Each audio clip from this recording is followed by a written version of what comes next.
লেখিকা মাস্টার স্বামী বনাম ফাঁকিবাজ বউ। ওয়েটার বিয়াইশা চৌধুরী। পর্ব ৪। স্যার, আমি আর পারছি না। দয়া করে ছেড়ে দিন। আমার কেমন জানি লাগছে। মিথি চোখমুখ খিচিয়ে করুণ সুরে কথাটা বলল। কাব্য এক মুহূর্তের জন্যও নরম হল না, বরং মুখ বাঁকিয়ে গম্ভীর গলায় বলল, চুপ। পারতেই হবে। আজ আমি সারারাত জাগিয়ে তোমায় কাঁদাব। দেখি কতক্ষণ পারো। মিথির মাথায় যেন আকাশ ভেঙে পড়ল। সে বিড়বিড় করে বলল, বাসর রাতে কেউ বুকে এমন অত্যাচার করে স্যার? এটুকু তো বুঝুন। কাব্য নিজের ভেতরের হাসিটা কোনমতে আড়াল করে বলল, বাসর রাতে কি সবাই শুধু ইটিসপিটিসি করে? তুমি কি তাই চাচ্ছ? বাটসরি, আজ সারারাত তোমায় পড়তেই হবে। টেবিল থেকে যদি এক পাও নড়েছ তবে পায়ের নিচে বাড়ি পড়বে। আর খবরদার, ভুলেও চিৎকার করবে না, না হলে বাইরের সবাই ভাববে আমি বুঝি ভেতরে ইয়ে করছি। রুমটা সাউন্ডপ্রুফ হলে অন্য কথা ছিল। মিথির আগে দাঁত কিরমির করতে করতে বিড়বিড় করতে লাগল, বালের বিয়ে করেছি আমি। বাসর রাতে স্বামী জায়ান কৃতিকের মতো রোমান্স করবে, তা না করে এই লোকটা রাত জাগিয়ে পড়াচ্ছে। আমার লাভস নাই ভাই, আমার পুরো জীবনটাই লস। ঠিক সেই মুহূর্তে ঠাস করে একটা শব্দ হল। কাব্যের হাতের এক চর মিথির গালে এমনভাবে পড়ল যে ২০ সেকেন্ডের জন্য তার কান ভো ভো করতে শুরু করল। মিথি এবার সত্যিই কেঁদে ফেল। আপনার সমস্যা কি? একে তো বাসর রাতে পড়াচ্ছেন, তার উপর আবার গায়ে হাত তুললেন। আমি কিন্তু মামার কাছে সব বলে দেব। কাব্য মিথির দুই গাল শক্ত করে চেপে ধরে গরজাল, অসভ্যের বাচ্চা। এই জায়ান কৃতিকটা কে? বল। মিথি অবাক হয়ে তাকিয়ে রইল। Seriously sir? আপনি এই কারণে আমাকে মারলেন? কাব্য আরও ক্ষেপে গিয়ে বলল, থাপ্পড় দিয়ে সব বাদরামি বের করব। কে এই ছেলে? তোর আগের প্রেমিক? কি সম্পর্ক ছিল ওর সাথে? বলছিস না কেন? মিথি এবার আর নিজেকে সামলাতে পারল না। ব্যথার মাঝেই সে হাসতে হাসতে ফ্লোরে বসে পড়ল। হাসতে হাসতেই বলল, স্যার, ওর সাথে যদি সত্যিই কোনো সম্পর্ক থাকত তবে তো আমার জীবন ধন্য হয়ে যেত।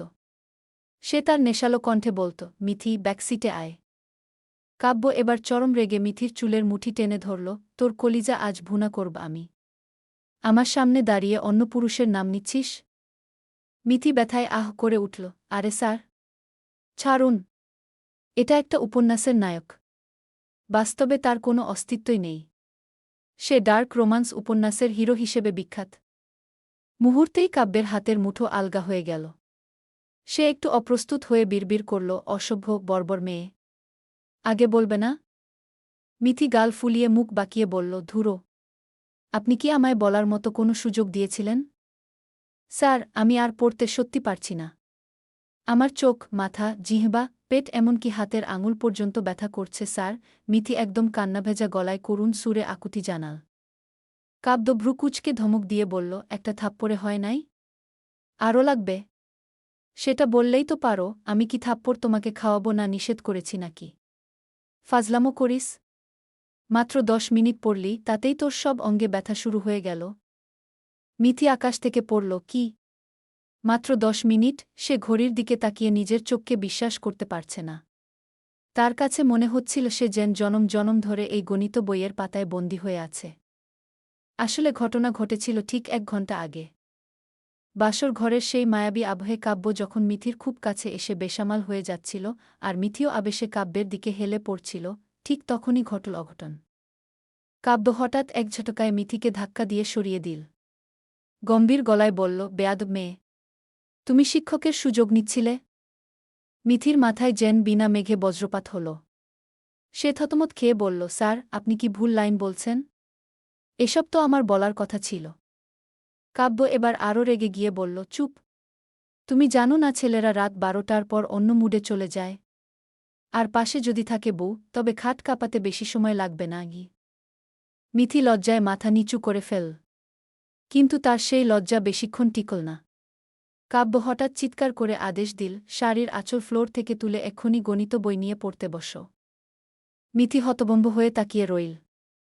সে ভাবল থাপ্পড়ের চোটে সে বুঝি উল্টোপাল্টা শুনছে।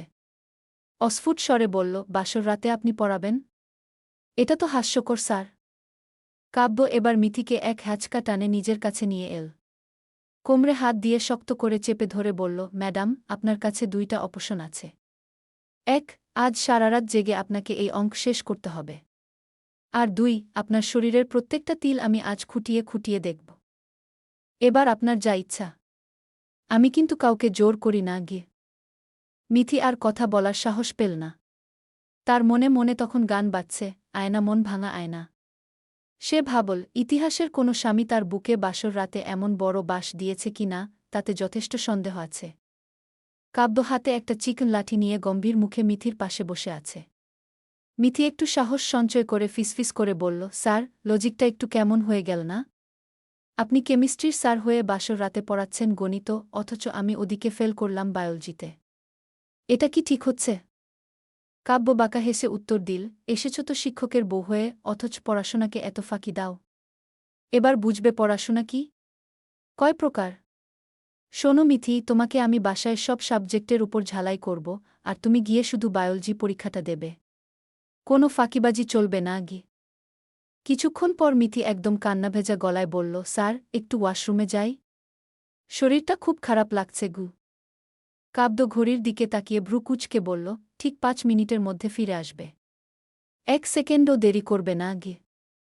কাব্য রুমে বসে বইয়ের পাতা ওল্টাচ্ছিল, ঠিক তখনই ওয়াশরুম থেকে মিথির এক বিকট চিৎকার ভেসে এল।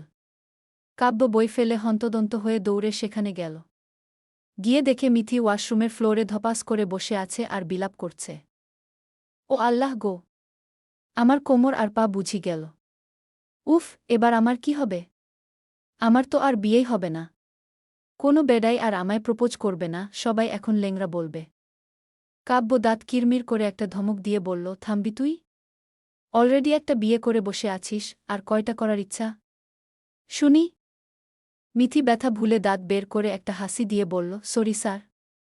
আসলে পুরনো অভ্যাস তো, তাই মুখ দিয়ে বের হয়ে গেছে গি। কাব্য আর কথা না বাড়িয়ে মিথিকে ধরে তুলে নিয়ে এল।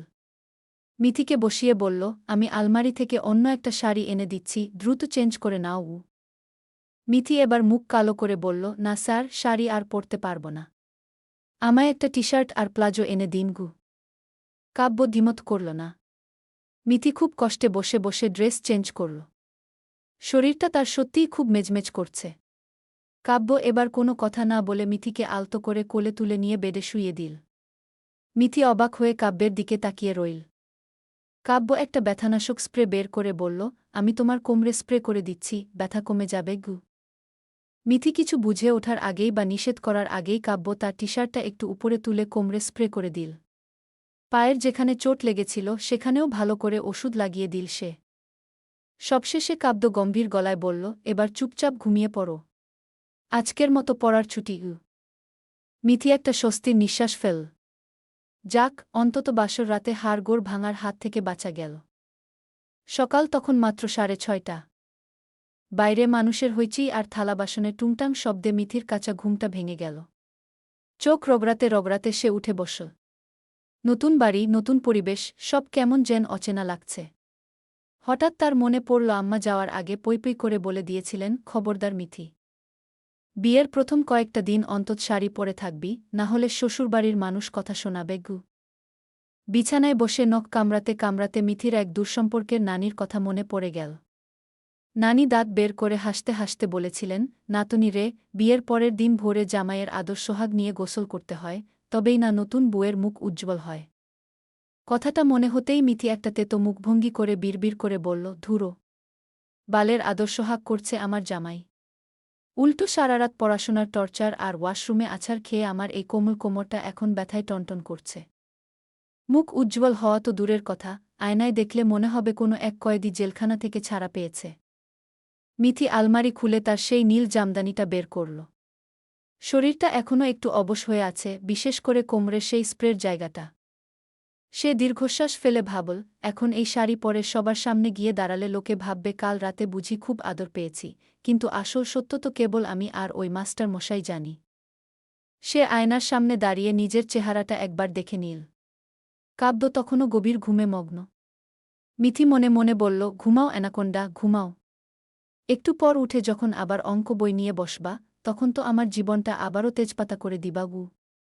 কোমর আর পায়ের ব্যথা নিয়ে খুঁড়িয়ে খুঁড়িয়ে সিঁড়ি দিয়ে নিচে নামছে মিথি। ড্রয়িং রুমে অপরিচিত কয়েকটা মুখ দেখে সে একটু থমকে দাঁড়াল। একজন মধ্যবয়স্কা মহিলা আর তার সাথে এক জোড়া তরুণী। ঠিক তখনই সাহিত্য ভূতের মতো উদয় হয়ে মিথির কানের কাছে ফিসফিস করে বলল, ভাবি ডার্লিং, ওই যে দেখছ মোটা মহিলা, উনি তোমার খালাতো শাশুড়ি। আর ওই ছেলে মেয়ে ওনারই প্রোডাকশন। ছেলেটা ঠিক আছে, কিন্তু মেয়েটা হলো সেই বয়রা সাফা। ও তোমার জামাইরে মনে মনে চোখ দিয়ে গিলে খায়। সাবধানে থেকো। মিথি বড় বড় চোখ করে সাহিত্যের দিকে তাকাল। মনে মনে বলল, ঘটনা তো তবে সিরিয়াস।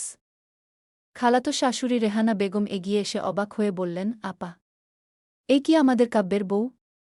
দেখতে তো একদম কচি খুকি। খালেদা বেগম কিছু বলার আগেই সাফা মুখ বাঁকিয়ে বিষ উগরে দিল, মণিমা, এ কি সেই এসএসসি ফেইল করা মেয়েটা, যাকে তোমরা জোর করে কাব্য ভাইয়ের ঘাড়ে গেঁথে দিলে?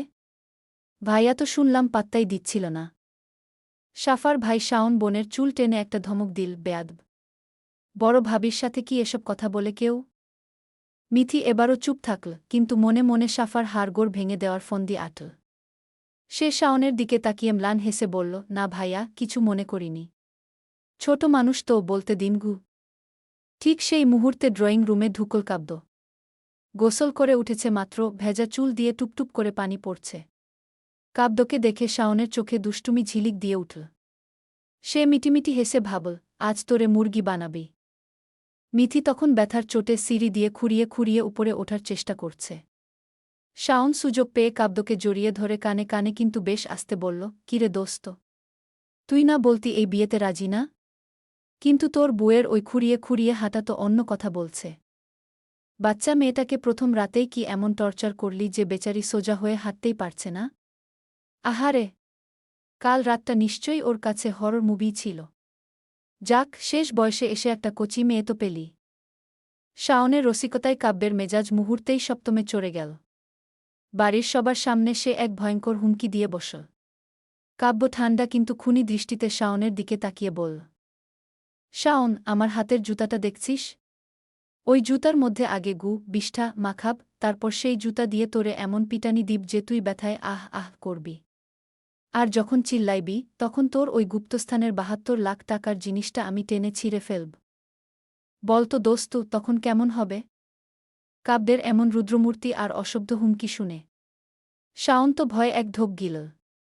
আর সিঁড়িতে দাঁড়িয়ে থাকা শাওন মনে মনে বল, বাপরে, এ তো আমার চেয়েও বড় জাওরা হাফেজ। ফোনের রিং হচ্ছে তো হচ্ছেই, কিন্তু মিথি ধরার নাম নেই। ওদিকে ফোনের ওপারে ভূমি, সুমি আর জোনাকি, এই তিন মূর্তির মেজাজ এখন ৪৫৬ ডিগ্রি সেলসিয়াসে পৌঁছে গেছে। ভূমি দাঁত কিরমির করে আবারও কল দিল।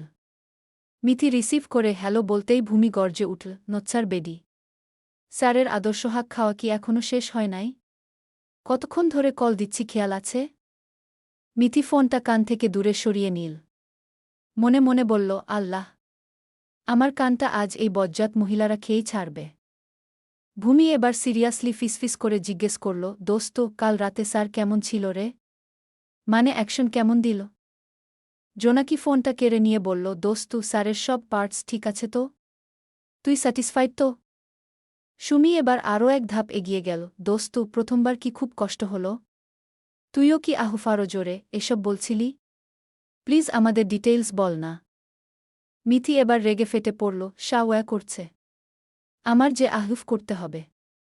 বালের বেড়ায় বাসর রাতে রোমান্স বাদ দিয়ে পড়াতে পড়াতে শেষ করে দিচ্ছে। খেলব কখন? তোরা কি সব দেওয়ার কথা বলছিলি? আল্লাহ মাফ করুক। কিছু না করলে স্যাটিসফাইড হব কি তোর নানির তল থেকে? মিথির কথা শুনে তিন বান্ধবী একে অপরের মুখের দিকে তাকিয়ে থমকে রইল।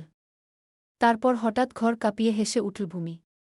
হাসি থামিয়ে বলল, ইস রে, এসএসসিতে ফেইল করলি শুধু পড়াশোনা থেকে বাঁচার জন্য। সারাদিন বিয়ে বিয়ে করে আমাদের কান ঝালাপালা করে ফেলতি। এখন দেখ, বিয়ের পর বাসর রাতেই স্যার তোকে ডিরেক্ট পড়তে বসালো। আহ, কি কষ্ট! মিথি গাল ফুলিয়ে বলল, হারামজাদি, কাটা ঘায়ে নুনের ছিটা দিস না। সব আমার শেখ হাসিনা মায়ের জন্য। মিথির আম্মা এমন বাঘের মুখে যে আমারে ফেলে দিল। সুমি আবার ফোনটা কেড়ে নিয়ে জিজ্ঞেস করল, আচ্ছা, বাসর রাতে স্যার কি কিছু গিফট দেয় নাই? নাকি শুধু পড়া দিয়ে বাস দিছে? মিথি এবার মুহূর্তেই চুপ হয়ে গেল। লজ্জায় তার গাল দুটো লাল টকটকে আপেল হয়ে উঠল। কাল রাতে সেই ওয়েস্ট চেইন পরানোর সময় কাব্যের বেসামাল স্পর্শ আর তার সেই গরম নিঃশ্বাসে মিথির কী অবস্থা হয়েছিল তা শুধু সেই জানে। মিথি আমতা আমতা করে বলল, ওয়েস্ট চেইন দিছে গু। ভূমি অবাক হয়ে বলল, নর্মালি বাসর রাতে রিং, ইয়ারিং বা চুরি দেয়, কিন্তু ওয়েস্ট চেইন? বাহ স্যার, তো দেখি ইউনিক। তোরে কি নিজ হাতে পরিয়ে দিছে? মিথি এবার আর কোনো কথা না বলে টাস করে ফোনটা কেটে দিল। লজ্জা থাকতে এর চেয়ে ভালো উপায় আর নেই। ঠিক তখনই দরজায় নক পড়ল। কবিতা, বাড়ির ছোট মেয়ে ননদ, দরজায় দাঁড়িয়ে হাসি মুখে বলল, এই যে মিথি ভাবি, আপনার রিসিপশনের ড্রেস চলে এসেছে গি। মিথি মৃদু হেসে বলল, থ্যাঙ্কস মাই ডিয়ার রায়বাঘিনী। কবিতা হাসতে হাসতে চলে গেল। যাওয়ার আগে মনে করিয়ে দিয়ে গেল, একটু পরেই কিন্তু বিউটিশিয়ান আসবে আপনাকে সাজাতে। তৈরি হয়ে নিন খু। মিথি ড্রেসটার দিকে তাকিয়ে দীর্ঘশ্বাস ফেল। মনে মনে ভাবল, এখনও কোমরটা টনটন করছে, এর মধ্যে ইয়া বড় লেহেঙ্গা সামলাব কেমনে? আল্লাহই জানে আজ রাতে আবার মাস্টার মশাইয়ের কোনো স্পেশাল ক্লাস আছে। রিসিপশনের ভারী লেহেঙ্গা সামলাতে মিথির আজ জান বের হওয়ার জোগাড়। এক পা ফেলতেই মনে হচ্ছে ওজন 10 কেজি বেড়ে যাচ্ছে। অথচ সেই বলদ মিথি একবারও দেখছেন না তার দিকে কেউ, যখন গভীর মনোযোগ দিয়ে খুঁটিয়ে খুঁটিয়ে দেখছে। অন্যদিকে দূর থেকে কাব্যের চাউনি দেখে মনে হচ্ছে সে যেন চোখ দিয়েই মিথিকে গিলে খেয়ে ফেলছে। কবিতা এসে অনেক কষ্টে মিথিকে সোফায় বসাল। হঠাৎ সাহিত্য মিথির কানের কাছে মুখ নিয়ে ফিসফিস করে বলল, ডার্লিং, দেখো ওইদিকে তোমার নিউ জামাইকে সাফা কেমনে চোখ দিয়ে চিবিয়ে খাচ্ছে। মিথি তাকাল সাফার দিকে। সাফার সেই লোলুপ দৃষ্টি দেখে মিথির ইচ্ছা করল এক্ষুনি গিয়ে ওর টুটি চেপে ধরতে, তারপর চুলের মুঠি পেঁচিয়ে হাতে নিয়ে ধূপার মতো আছাড় মারতে। ভাবতেই মিথির কলিজায় পানি আসল।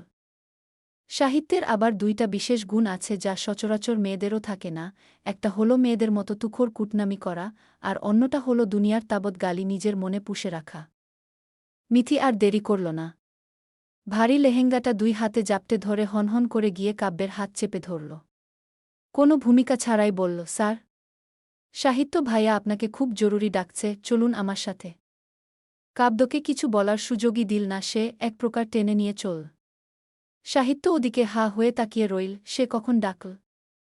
সাফার আগে হিতাহিত গান হারিয়ে মিথির দিকে এমনভাবে তাকাল, যেন সুযোগ পেলেই মিথিকে ছিঁড়ে ফেলবে। মিথি পাত্তাই দিল না। সে কাব্যের পাশে গদায় লস্করি চালে বসে দখলদারিত্বের সুরে বলল, আপনি আমার জামাই, তাই আজ সারাক্ষণ আমার পাশেই বসে থাকবেন। অন্য কোথাও যাওয়া চলবে না। কাব্য নিশ্চুপ রইল। মুখে কিছু না বললেও তার চোখের কোণে অদ্ভুত এক হাসির ঝলক দেখা গেল। তার এই ফাঁকিবাজ বুটা যে তাকে নিয়ে এতটা প্রোটেক্টিভ, তা ভেবে সে মনে মনে বেশ মজাই পেল। রিসিপশনের মেহমানরা একে একে সব চলে এসেছে। কিন্তু মিথির চোখ দরজার দিকে। সে অধীর আগ্রহে অপেক্ষা করছে তার বাবা-মা আর বোনের জন্য। আর হ্যাঁ, তার সেই 4 ভণ্ড অর্থাৎ ভূমি, সুমি, জোনাকি, ইব্রাহিমের জন্যও। ওরা আসলে যে কি পরিমাণ হুলস্থুল করবে তা ভেবে মিথি মনে মনে হাসল। এত এত ছবি তুলতে তুলতে মিথি আজ সত্যি হাঁপিয়ে উঠেছে। ঠোঁট দুটো হাসতে হাসতে ব্যথা হয়ে গেছে। ওদিকে কাব্য তার বন্ধুদের নিয়ে আড্ডায় মগ্ন, বউয়ের এই ক্লান্তির দিকে তার কোনো ভ্রুক্ষেপ নেই।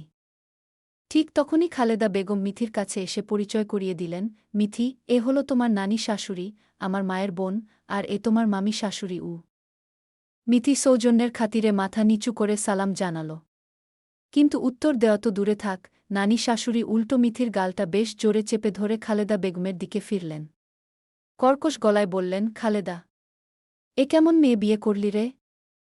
এমন সোনার টুকরো ছেলের পাশে এই মেয়ের রূপের শ্রী কি একবারও দেখেছিস? মামি শাশুড়িও কম যান না। তিনি টিটকারি দিয়ে বললেন, আহা আপা, আপনার জন্য আসলেই খারাপ লাগছে। এমন কালো মেয়ে। কাব্যের পাশে দাঁড়ালে তো মনে হয় ময়ূরের পাশে একটা কাক বসে আছে। চিক চিক। মিথির আগে দাঁত কিরমির করতে লাগল। তার ইচ্ছা করছে ওই নানি শাশুড়ির হাতটা মটকে দিতে। কিন্তু মুরুব্বি মানুষ বলে অনেক কষ্টে নিজেকে সংযত রাখল। নানি শাশুড়ি আবারও ফোড়ন কাটলেন, এর থেকে সাফা কত সুন্দর, কত শিক্ষিত। ওর সাথে কাব্যের বিয়েটা দিলি না কেন? এখন তো দেখবি তোর নাতিনাতনিগুলোও সব কালা কুচকুচে হবে। সত্যিই কি দেখে যে এই মেয়েরে পছন্দ করলি? খালেদা বেগম যখন কিছু বলতে যাবেন, ঠিক তখনই সাফা পাশ থেকে একটা কুটিল হাসি দিয়ে বলে উঠল, কি যে বলো না নানু। খালাতো মিথির অনেক প্রতিভা দেখেছে। সবচেয়ে বড় প্রতিভাটা জানো কি? ও হলো এসএসসি ফেইল। এর চেয়ে বড় ট্যালেন্ট আর কি হতে পারে বলো? সাফার কথা শেষ হতেই চারপাশটা যেন থমকে গেল। মিথির দুশ্চিন্তা ছাপিয়ে এবার চোখে জল আসার উপক্রম। সবার সামনে এমনভাবে অপমানিত হবে সে ভাবেনি। অথচ ওদিকে কাব্য এখনও হাসাহাসি করছে বন্ধুদের সাথে। মিথি মনে মনে ভাবল, এই অপমানের শোধ যদি আমি না নেই তবে আমার নামও মিথি না। দাঁড়াও নানি বুড়ি আর বয়রা সাফা, তোমাদের হাড়গোড় আজ আমি একসাথেই গুঁড়ো করব। সাফা সুযোগ পেয়ে বিষ উগরে দিতে ছাড়ল না। মিথির দিকে বাঁকা চোখে তাকিয়ে সে গর্বের সাথে বলতে লাগল, মিথি, তুমি যাই বলো না কেন, এই জায়গাটা কিন্তু আমারই হওয়ার কথা ছিল। আজ শুধু আমার অপারগতার জন্যই তুমি এই সুযোগটা পেয়েছ। বড় আফসোস হয় কাব্য ভাইয়ের জন্য, কপালে শেষমেশ একটা এসএসসি ফেইল কালো বুঝ উঠল। তার থেকে তো আমি অনেক ভালো ছিলাম, শিক্ষিত, মার্জিত। শুধু কানে একটু কম শুনি বলে আজ তোমার কপাল খুল মিথিগু। মিথি অসহায়ের মতো তার শাশুড়ি খালেদা বেগমের দিকে তাকাল। মনে মনে প্রত্যাশা করছিল শাশুড়ি হয়তো এবার তার হয়ে দুটো কড়া কথা শোনাবেন। কিন্তু কাউকেই পাশে না পেয়ে মিথির চোখ দুটো কান্নায় ছলছল করে উঠল। কবিতা আড়াল থেকে সব কথা শুনছিল। সে বুঝতে পারল সবাই মিলে তার এই সহজ সরল নতুন ভাবিকে কথার বানে শেষ করে ফেলছে। সে আর দেরি না করে দৌড়ে গিয়ে কাব্যকে ডেকে আনল। কাব্য যখন ড্রয়িং রুমে এসে পৌঁছাল ঠিক তখনই মিথি তার পাল্টা জবাব শুরু করল। মিথির উত্তর শুনে কাব্য রাগের বদলে নিজের হাসি আটকানোর চেষ্টা করতে লাগল। মিথি এবার মুখটা খুব ছোট করে বিনয়ের সাথে বলল, আপু, আপনি ঠিকই বলেছেন। স্যারের সাথে আপনাকে অনেক বেশি মানাত। আপনি তো অনেক শিক্ষিত। তবে ছোট মুখে একটা বড় প্রশ্ন করতাম, যদি কিছু মনে না করেন গু। সাফা নিজের অহংকারে ডগমগ হয়ে বুক ফুলিয়ে বলল, হ্যাঁ বলো। কি জানতে চাও? ততক্ষণে কবিতা, সাহিত্য আর শাওন এসে কাব্যের পাশে দাঁড়িয়েছে নাটক দেখার জন্য। মিথি একটা মিষ্টি হাসি দিয়ে মোক্ষম বাসটা দিল, হ্যাঁ আপু, আপনি তো অনেক শিক্ষিত। তবে দয়া করে একটু বলবেন কি, ক থেকে চন্দ্রবিন্দু পর্যন্ত বর্ণগুলো কি কি? সাথে স্বরবর্ণ আর ব্যঞ্জনবর্ণ কয়টি তাও বলবেন কিন্তু। জাতি আজ জানতে চায়, শিক্ষিত আপুর মার্জিত ভাষার উত্তর জানতে চাই। ড্রয়িং রুম জুড়ে মুহূর্তেই নিস্তব্ধতা নেমে এল। সাহিত্য, কবিতা আর শাওন তো হাসতে হাসতে প্রায় শেষ। সাফা একদম হতভম্ব হয়ে গেছে, তার মুখ দিয়ে কোনো শব্দ বের হচ্ছে না। মিথি আবার জেদ ধরে জিজ্ঞেস করল, বলুন না আপু। চুপ করে আছেন কেন? এবার খালেদা বেগম, নানি শাশুড়ি আর মামি শাশুড়িও উৎসুক হয়ে সাফাকে বলতে বললেন। সাফা মুখ কাচুমাচু করে মিনমিনিয়ে বলল, আসলে আমি তো অনেক বছর বাইরে পড়াশোনা করেছি। তাই ওসব তেমন মনে নেই আর কি গু। মিথি এবার তেজালো কণ্ঠে শেষ আঘাতটা করল, সাফা আপু, এত শিক্ষিত হয়ে লাভ কি যদি নিজের মাতৃভাষার বর্ণগুলোই না চেনেন? তার চেয়ে আমার মতো এসএসসি ফেইল হওয়া অনেক ভালো, অন্তত নিজের শেখাটা তো চিনি। বাংলা বর্ণমালা না জেনে যারা বড়াই করে তাদের মুখে শিক্ষার কথা মানায় না গু। সাফার মুখে যেন মুহূর্তেই তালা ঝুলে গেল। নানি শাশুড়ি আর মামি শাশুড়ির মুখও চুন হয়ে গেছে। কাব্য আড়াল থেকে মুচকি হাসল, তার চঞ্চল বুটা যে বুদ্ধিতেও কম যায় না, আজ তা প্রমাণিত। পুরো ড্রয়িং রুম তখন নিস্তব্ধ। সাফার সেই শিক্ষিত মুখোশ মিথি যখন টেনে ছিঁড়ে ফেল, ঠিক তখনই কাব্য এগিয়ে এল। সাফার চোখের দিকে তাকিয়ে এক অদ্ভুত শান্ত অথচ গম্ভীর গলায় কাব্য বল, মাই সিলি ওয়েজেনি a tigress when she speaks, beware Safa. আমার বোকা রাগিনী, কথা বলার সময় সে এক বাঘিনী, সাবধান সাফা। সাফা মুহূর্তেই চমকে উঠল। কাব্যের কণ্ঠে যে পরিমাণ ধার ছিল তাতে তার কলিজা শুকিয়ে কাঠ হয়ে গেছে। কাব্য এবার নিজের মায়ের দিকে ফিরল। খালেদা বেগম তখনও মাথা নিচু করে দাঁড়িয়ে আছেন। কাব্যতপ্ত স্বরে মাকে উদ্দেশ্য করে বলল, মা, একটা মেয়ে যখন নিজের বাবা মা, ভাইবোন আর ঘর সংসার ছেড়ে শ্বশুরবাড়িতে আসে তখন তার সবকিছুর দায়িত্ব এই বাড়ির লোকজনের উপর বর্তায়। তোমার সামনে দাঁড়িয়ে বাইরের মানুষ আমার স্ত্রীকে এভাবে অপমান করল, গায়ের রং নিয়ে খোঁচা দিল, আর তুমি শুধু মূর্তির মতো দাঁড়িয়ে চেয়ে দেখলে। খালেদা বেগম কিছু বলতে চাইলেন, কিন্তু কাব্য তাকে থামিয়ে দিয়ে বলল, মিথি এসএসসি ফেইল হোক বা অশিক্ষিত, তাতে আমার কিছু যায় আসে না। আমি এই দুনিয়ার কারও পরোয়া করি না। কিন্তু মনে রেখো মা, যে আমার স্ত্রীকে ছোট করবে তাকে মাটিতে মিশিয়ে ফেলতে এই কাব্য এক মুহূর্ত চিন্তা করবে না গু। কাব্য আর এক মুহূর্ত সেখানে দাঁড়াল না। সবার সামনেই মিথির হাতটা শক্ত করে চেপে ধরল। খালেদা বেগমকে কোনো কথা বলার সুযোগ না দিয়েই মিথিকে নিয়ে হনহন করে উপরে নিজের ঘরের দিকে চলে গেল সে। মিথি অবাক হয়ে কাব্যের দিকে তাকিয়ে রইল। তার সেই মাস্টার মশাই আজ যেন সত্যিকারের এক ঢাল হয়ে তার সামনে দাঁড়িয়েছে। ওদিকে সাফা এখনও হাল ছাড়েনি। সে খালেদা বেগমের কাছে গিয়ে কান ভাঙাতে শুরু করল, দেখলে মামনি? এক রাতের মধ্যেই মেয়েটা ভাইয়াকে কেমন বশ করে ফেলেছে। নিজের মায়ের সাথেও কেমন ব্যবহার করল দেখো তো। খালেদা বেগম এবার চরম বিরক্ত হয়ে সাফার দিকে তাকালেন। খুব শীতল গলায় বললেন, সাফা, আমি আসি। আমার একদম ভালো লাগছে না বলেই তিনি নিজের ঘরের দিকে পা বাড়ালেন। সাফার ষড়যন্ত্রের জাল যেন ছিঁড়তে শুরু করেছে। সাফা রেগে বলল, কাব্য ভাই, তুমি শুধুই আমার। গল্প কেমন লাগলো অবশ্যই বলে যাবেন।